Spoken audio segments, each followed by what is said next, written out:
Mungkin kalian sudah pernah dengar ya bahwa skripsi yang baik itu adalah skripsi yang selesai. Halo, selamat pagi. Oke.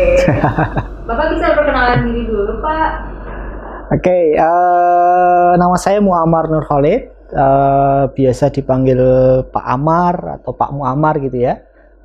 Saya dosen di program studi akuntansi Fakultas Bisnis dan Ekonomika Universitas Islam Indonesia. Oke, jadi pada prinsipnya yang namanya skripsi itu sudah bisa dimulai ketika mahasiswa ngambil mata kuliah metodologi penelitian. Saya kira di tempat kita, di Prodi Akuntansi FB UII juga ada mata kuliah metodologi penelitian akuntansi. Nah, mahasiswa mestinya sudah mulai serius ketika mengambil mata kuliah metodologi penelitian.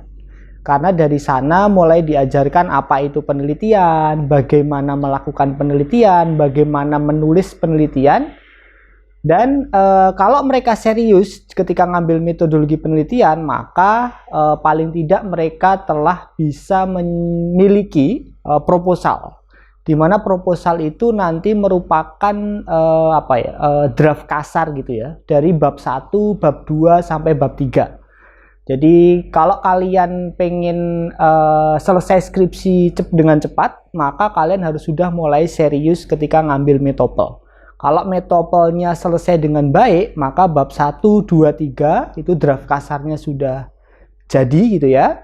Nanti ketika kalian sudah lulus metodologi penelitian akuntansi dan ngambil skripsi, maka kalian tinggal melanjutkan bab 4 dan bab 5 sekaligus nanti sedikit penyempurnaan untuk bab 1, 2, 3-nya. Oke, jadi kalau bicara tentang judul skripsi, sebenarnya pada prinsipnya yang namanya judul itu bisa ditentukannya di akhir ya. Mungkin lebih tepatnya adalah isi skripsinya tuh mau ngomongin tentang apa gitu ya. Jadi kalau judul tekstual tuh biasanya kita buatnya malah di akhir. Misalnya kalau saya melakukan penelitian itu biasanya judul tuh malah paling akhir saya buat gitu ya. Tapi mungkin yang lebih pas adalah kita topiknya mau apa, mau nulis tentang apa gitu ya. Nah, ketika kita bicara tentang mau nulis tentang apa, maka pada prinsipnya kalian berkaca pada kalian itu lebih seneng di bidang apa gitu ya. Kalau akuntansi itu kalian senengnya akuntansi keuangan kah? Atau akuntansi perpajakan atau tentang auditing dan seterusnya. Jadi tentukan dulu topik yang kalian inginkan atau kalian sukai lah. Biasanya kan kalau kalian suka, maka kalian punya semangat gitu ya untuk nulisnya. Nah, ketika topiknya sudah ditentukan, oke, saya mau tentang auditing misalnya. Nah, baru setelah itu kalian mulai browsing paper-paper terkait dengan auditing. Nah, nanti ketika kalian ngambil metopel, nanti kalian akan dikasih tahu bagaimana cara mencari artikel yang up to date, artikel yang berkualitas. Nah, tentu ketika kalian nanti mencari artikel, maka sangat disarankan, pasti akan disarankan untuk memilih artikel-artikel yang up to date. Paling tidak di sana sering disarankan untuk memilih atau mencari artikel yang diterbitkan dalam 5 tahun terakhir. Harapannya apa? Harapannya kalian bisa dapat topik yang up to date, tidak topik yang jadul gitu ya. Jadi saya kira untuk bisa kalian mau ngomongin apa di skripsi kalian, maka yang pertama tadi kalian sukanya apa dulu. Akuntansi keuangan, auditing atau perpajakan. Setelah kalian tahu, oh saya sukanya tentang auditing, maka setelah itu kalian cari artikel-artikel yang berkaitan dengan auditing. Carilah artikel yang diterbitkan 5 tahun terakhir agar apa? Agar topiknya itu up to date. Nah, setelah itu nanti baru kalian baca artikelnya. Nanti ketika kalian baca, maka nanti harapannya kalian bisa memunculkan ide yang akan kalian tulis di dalam skripsi. Jadi sebenarnya kata kuncinya setelah kalian dapat artikel ya mau nggak mau harus baca. Karena skripsi itu kuncinya adalah membaca. Kalau kalian nggak mungkin bisa menulis kalau kalian tidak membaca. Jadi mulailah suka membaca artikel jurnal ketika sudah mengambil mata kuliah metopel. Syukur-syukur sebelum kalian ngambil metopel, kalian sudah terbiasa untuk membaca artikel jurnal. Oke, saya kira ada banyak faktor ya yang membuat mahasiswa kurang maksimal dalam menulis skripsi. Meskipun kita juga bisa definisikan beberapa hal ya, kata tidak maksimal itu apa? Apakah tidak maksimal dari sisi kualitas atau tidak maksimal dari sisi waktunya yang lama dan seterusnya. Yang pertama mungkin dari sisi kualitas ya. Kalau kita bicara dari sisi kualitas, memang untuk skripsi ini tidak akan dituntut terlalu tinggi gitu ya. Seperti halnya ketika menulis tesis misalnya ataupun malah disertasi. Pada prinsipnya ketika kita bicara kualitas, maka kuncinya adalah kalian tadi yang saya sampaikan, kalian harus banyak membaca. Jadi kalau kualitas skripsi kalian jelek itu biasanya kalian tidak membaca artikelnya itu tidak banyak gitu ya. Jadi semakin banyak membaca artikel, idenya akan semakin bagus sehingga skripsi kalian akan menghasilkan kualitas yang bagus atau hasilnya bisa maksimal gitu ya. Tapi kalau kalian nggak pernah membaca ya kalian tidak akan bisa menulis dengan baik. Nah, satu hal juga yang mungkin sering saya temui ya ketika membimbing mahasiswa, ketika bicara tentang menulis skripsi, maka semakin banyak kutipan itu akan menunjukkan bahwa skripsi kalian itu berkualitas. Bukan berarti kalian sering copy paste ya. Ya bisa jadi itu salah satu tanda ya. Tapi bukan tapi kalau kita lihat sisi positifnya, semakin banyak sitasi di dalam skripsi kalian itu menunjukkan bahwa kalian semakin banyak baca artikel. Artinya apa yang kalian omongin di dalam skripsi kalian itu ada faktanya itu. Ini loh, orang lain juga ngomongin ini loh. Jadi yang ngomongin itu bukan saya aja. Itu ini yang saya tulis itu bukan pendapat saya itu. Jadi kalau kalian nulis skripsi kok nggak ada kutipannya, itu justru malah tanda tanya besar.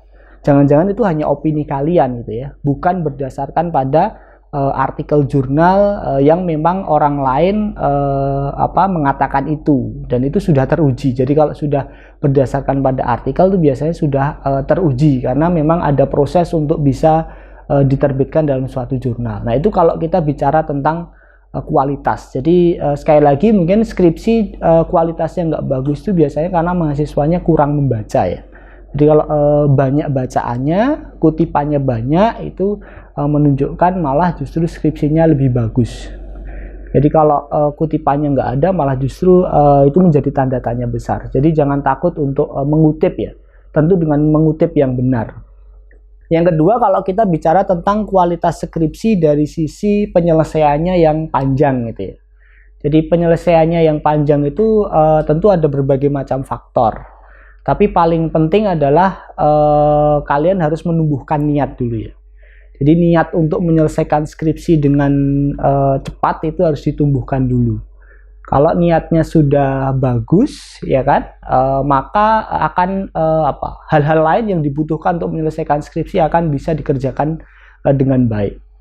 Dan ketika kalian menemui kesulitan, maka jangan enggan atau jangan takut untuk berkomunikasi dengan dosen. Karena skripsi itu tidak hanya bicara tentang kalian, tapi juga bicara tentang dosen pembimbingnya.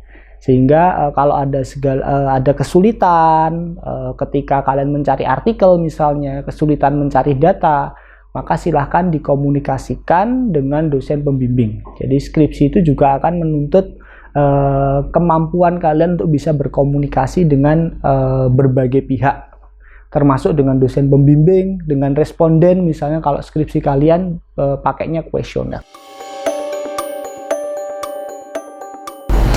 Oke, saya kira setiap dosen pembimbing punya stylenya masing-masing ya, cara untuk membimbing ya. Misalnya kalau kita bicara masa pandemi, ada beberapa dosen yang memang maunya bimbingannya online aja, atau ada yang maunya bimbingannya hanya offline, tentu dengan protokol kesehatan yang ditaati gitu ya. Jadi dosen punya gayanya masing-masing tentang bagaimana cara membimbing. Dimana ketika kita bicara tentang style, maka di situ termasuk juga cara berkomunikasi.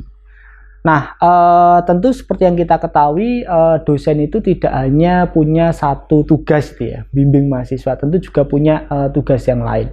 Nah, yang mungkin yang sering dihadapi oleh mahasiswa adalah ketika mereka kontak dosennya tapi tidak direspon gitu ya. Nah, ketika hal itu terjadi, maka kalian harus bisa spare waktu gitu ya. Misalnya hari ini kalian ngirim draft skripsi, terus kalian setelah ngirim maka pastikan kalian kontak juga misalnya lewat WhatsApp untuk menyampaikan bahwa kalian telah mengirim draft skripsi kalian. Tunggu saja misalnya sampai 1 minggu misalnya kok tidak direspon, ya kalian coba mengingatkan kembali gitu ya. Coba ingatkan kembali bahwa kalian seminggu yang lalu sudah mengirimkan draft, apakah sudah ada progres atau belum ya. Tentu di situ juga akan menuntut skills cara komunikasi kalian yang baik. Jadi sekali lagi skripsi yang bisa diselesaikan dengan cepat itu tidak hanya menuntut hard skill tapi juga soft skill. Jadi cara kalian berkomunikasi. Tentu komunikasi lewat teks, lewat SMS atau lewat WA gitu ya. Itu bisa dipersiapkan, ya kan? Beda dengan ketika ngomong secara langsung ya kan dengan dosen. Ketika kalian komunikasi melalui WA misalnya itu kan bisa dipersiapkan bahasanya yang bagus, kira-kira yang tidak menyinggung, ya kan? Tidak terkesan mengintimidasi atau memburu-buru dosen dan seterusnya, itu kan sebenarnya bisa disiapkan, itu bisa dipelajari. Jadi siapkan komunikasi yang baik. In case kalau misalnya sudah dilakukan berbagai cara, misalnya sudah kalian tunggu 1 minggu, sudah komunikasi dengan baik tapi tidak direspon dan seterusnya, maka ya kalian bisa misalnya menghubungi program studi, bisa ketemu dengan Kaprodi atau misalnya dengan Sekprodi untuk menyampaikan kendala yang kalian alami. Tentu siapkan dengan berbagai bukti yang menunjukkan bahwa kalian sudah berusaha untuk menghubungi dosennya. Misalnya kalau sekarang di Prodi Akuntansi FBUI itu kan kalau bimbingan pakai Psikotama. Nanti di Psikotama itu kan akan kelihatan kalian ngirim dokumennya tanggal berapa, jam berapa, ya kan? Kalau belum ditanggapi di situ akan ada statusnya belum ditanggapi. Nah, itu kan akan kelihatan. Kalau belum ditanggapi berarti seberapa lama belum ditanggapinya. Nah, itu nanti kalian bisa tunjukkan ya kan. Kalian WA tanggal sekian tapi tidak direspon, nanti kalian bisa tunjukkan ke Kaprodi atau Sekprodi bahwa kalian sudah berusaha menghubungi tapi tidak ada respon. Nah, nanti pasti akan dibantu untuk solusinya. Nah, hal lain adalah tentu kalian juga harus solutif gitu ya. Ketika kalian tidak dibalas, mungkin ketika besok kita sudah luring, kalian juga bisa coba misalnya kalau di WA tidak merespon, kalian coba bisa untuk menandai gitu ya. Oh, dosen ini itu ngajarnya jam sekian di ruang sekian. Nah, kalian bisa tungguin tuh di depan kelas. Nah, nanti ketika dosennya keluar, kalian bisa komunikasi. Nah, itu juga salah satu strategi. Salah satu strategi yang bisa kalian pakai ketika besok sudah mulai kelas luring misalnya. Strategi yang lain tentu kalian juga pasti dosen pembimbing itu pernah meluluskan mahasiswa. Sehingga kalian bisa tanya kakak tingkat kalian, gimana sih strategi komunikasi dengan dosen pembimbing kalian itu. Kalau Pak ini atau Bu ini itu cara komunikasinya gimana? Biasanya bimbingannya itu modelnya gimana biar direspon dengan cepat atau. Nah, itu saya kira komunikasi. Jadi komunikasi entah dengan dosen pembimbingnya, komunikasi dengan Kaprodi Sekprodi kalau memang sudah mentok, nggak ada jalan lain, komunikasi dengan kakak tingkat untuk tahu bagaimana menyikapi dosen pembimbing yang seperti itu. Tentu yang sudah lulus dengan dosen pembimbing itu ya. Jadi kalian tahu harus bagaimana. Oke, saya kira tidak sedikit dari skripsi yang bisa dipublikasikan menjadi artikel jurnal ya. Nah, ketika kita bicara tentang publikasi, maka sebenarnya publikasi itu tidak melulu hanya masalah jurnal, tapi juga bisa di conference. Saya kira di prodi kita, di prodi akuntansi sangat mensupport mahasiswa untuk bisa mempublikasikan artikelnya, baik di jurnal atau di conference, baik itu international conference atau national conference. Nah, untuk bisa dipublikasi maka tentu artikel itu harus berkualitas. Sehingga kalau kalian mengerjakan artikelnya dari awal itu serius, saya kira kesempatan untuk bisa dipublikasikan itu akan sangat besar. Nah, Kalau skripsi itu hanya sampai pada laporan skripsi saja, maka itu kan akan sayang gitu ya kalau tidak dipublikasikan. Karena dengan dipublikasikan maka tulisan kalian itu bisa dibaca oleh seluruh orang ya. Semua orang bisa baca artikel kalian. Sehingga kalau artikelnya itu skripsi kalian itu tidak dipublikasikan, itu sebenarnya akan sayang sekali kalau tidak dipublikasikan. Tapi kalau kalian punya niat untuk publikasi, ya maka dari awal kalian harus serius untuk menulis gitu ya. Nah, ketika kalian memang punya keinginan bahwa besok skripsi saya itu pengen dipublikasikan, maka akan ada baiknya kalian sudah bicarakan dengan dosen pembimbing itu dari awal. Sehingga dosen pembimbing akan bisa menyesuaikan dengan keinginan kalian. Karena ketika kita bicara publikasi itu ada beberapa level ya. Mau level conference itu juga ada dua, ada nasional atau internasional. Tapi konsekuensinya kalau conference berarti kalian harus presentasi. Dulu ketika kita masih luring, prodi kita saya kira sangat support untuk mendukung mahasiswa bisa ikut nasional conference ataupun international conference ya.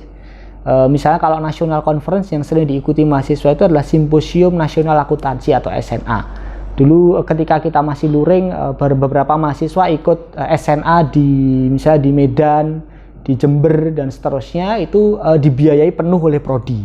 Jadi itu bisa kalian sekalian jalan-jalan itu waktu luring. Nah, semoga aja kita pandeminya segera selesai sehingga kalian juga bisa memanfaatkan hal itu. Jenis publikasi yang lain adalah jurnal. Jurnal itu juga ada levelnya. Ada jurnal nasional, ada jurnal internasional. Nasional masih dibagi lagi, ada nasional terakreditasi, ada nasional tidak terakreditasi. Terus ada jurnal internasional. Jurnal internasional itu ada jurnal internasional bereputasi atau yang tidak bereputasi. Nah, ini penentuan kalian dengan dosen pembimbing itu akan menentukan seberapa besar effort yang harus kalian lakukan itu ya. Kalau kalian hanya pengen national conference, ya mungkin effortnya tidak akan sebesar ketika kalian pengen dipublikasikan di jurnal internasional. Jadi itu pun kalian juga harus tentukan dulu dengan dosen pembimbing. Dengan topik yang seperti ini kira-kira ada kesempatan publikasi di mana gitu ya. Oke, mungkin kalian sudah pernah dengar ya bahwa skripsi yang baik itu adalah skripsi yang selesai. Jadi mau seberapa bagus topiknya, kalau skripsinya nggak selesai ya nggak bagus gitu ya. Jadi skripsi yang baik itu adalah skripsi yang selesai. Nah, terlepas nanti selesainya lama atau cepat gitu ya. Kalau kalian pengen skripsinya selesai dengan cepat ya maka persiapkan skripsi kalian lebih dini. Paling tidak siapkan mulai dari ketika ngambil metopel seperti yang tadi saya sampaikan. In case kalau misalnya kalian tidak sempat menyiapkan dengan baik di metopel, maka ketika kalian ngambil skripsi maka kalian harus fokus untuk bisa ngambil skripsi. Paling tidak ketika kalian ngambil skripsi itu tidak bareng dengan mengambil mata kuliah yang lain. Karena kalau kalian sambil ngambil mata kuliah yang lain, ada kemungkinan besar kalian tidak bisa menyelesaikan skripsinya dengan cepat karena otomatis konsentrasi kalian terpecah. Kalau kita bicara pet pengambilan mata kuliah ya di tempat kita di Prodi Akuntansi FBUI, maka petnya adalah semester 5 kalian harus sudah selesai ngambil teori akuntansi, pengauditan sama sistem pengendalian manajemen. Harapannya nanti semester 6 kalian ujian kompre selesai. Semester 6 kalian juga ngambil metodologi penelitian akuntansi. Berarti semester 6 itu adalah semester yang berat. Di satu sisi kalian harus kompre selesai, di sisi yang lain kalian harus menyiapkan skripsi kalian mulai dari ketika kalian ngambil metopel. Kalau kalian semester 6 itu bisa lulus komprenya, dan semester 6 kalian bisa melewati metopel dengan baik, proposal kalian jadi dengan baik, maka nanti di semester 7 kalian tinggal menyelesaikan bab 4 dan bab 5. Nyari data sama nulis pembahasan dan kesimpulan. Sama mungkin sedikit-sedikit memoles atau menyempurnakan bab 1, 2, 3. Sehingga kalau bisa seperti itu, saya kira nanti ketika ngambil di semester 7, ketika kalian tinggal meneruskan dari yang sudah kalian tulis di metopel, mungkin kalian hanya membutuhkan waktu sekitar 2-3 bulan saja untuk selesai. Jadi pada intinya skripsi yang bagus adalah skripsi yang selesai. Terlepas nanti selesainya lama atau tidak, karena sekali lagi semuanya tidak hanya bergantung pada kalian, tapi juga harus ada kerjasama yang baik dengan dosen pembimbing. Nah, kerjasama yang baik dengan dosen pembimbing itu akan menuntut komunikasi yang baik. Makanya dari sekarang komunikasi itu menjadi hal yang penting untuk diasah. Karena skripsi tidak hanya bicara tentang hard skill, tapi juga soft skill kalian, komunikasi dengan berbagai pihak. Cukup Pak Muhammad? Oke, cukup. Terima kasih atas kedatangan Pak Muhammad hari ini. Kita dapat banyak banget insight dan juga saran-saran dan motivasi untuk menyelesaikan skripsi ya tentunya teman-teman. Terima kasih Pak Muhammad. Ya, terima kasih. Ya.